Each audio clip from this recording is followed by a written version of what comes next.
संसार रे जन्म अच्छी तो मृत्यु सुनिश्चित। कथारे अच्छी मर्त्य मंडले देह बही देवता हेले भी मरई। तेणु दुनिया रे किछि भी मिछ होई पारे हेले मृत्यु नुहे। तथापि जीवनर एही शेष कथाटी को आमे मने रखि पारुना, भूली जाऊ। अवश्य दर्शक बंधु, आमे एठी मृत्यु को नहीं नुहे, मृत्यु परर कथा कहबाकू जाउछु। मृत्यु परे शव संस्कार नहीं विभिन्न धर्म रे भिन्न भिन्न प्रथा परंपरा रही। जेमिति कि हिंदू धर्म रे शव को पोड़ी दिया जाए, ख्रीष्ट एवं मुसलमान धर्म रे शव को कबर दिया जाय थाए।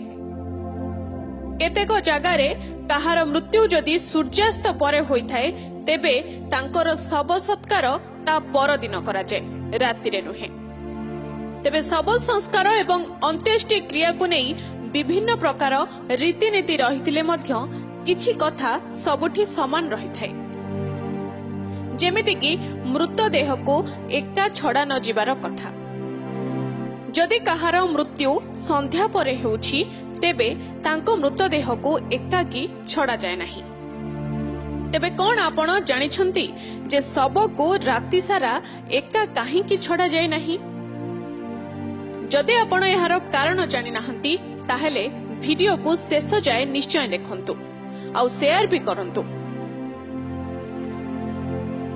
आम धर्म रे शव को काहींकी एका छड़ा जाय नाही तार उत्तर जानिबा पूर्वरु आसंतु प्रथमे जानि नेबा केबे केबे अथवा केउ परिस्थिति रे शवर अंतिम संस्कार करा जाय नाही किंबा किछि समय पई स्थगित रखि दिया जाय। आपनको जणाइबाकू चाहिबु जे आम हिंदू धर्म रे जदि कहार मृत्यु होई जाए तेबे तांकर शव को राति सारा घरे ही रखा जाए एवं परदिन दाह संस्कार करा जाए।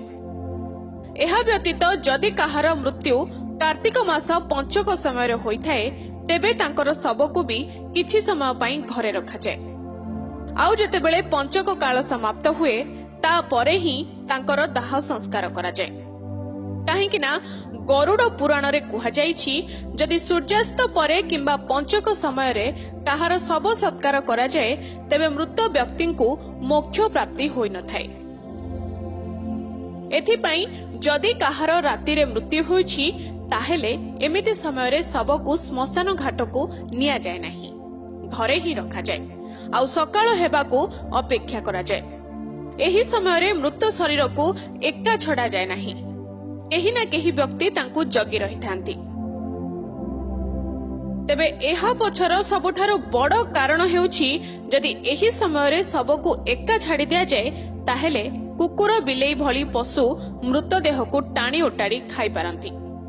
तेणु गरुड़ पुराण अनुसारे कुहा जाइछि जे शव सह एभली किछि घटिले जम लोकरे मध्य से लोक को सेही भली निर्यातना सहिबाकू पड़िथाय।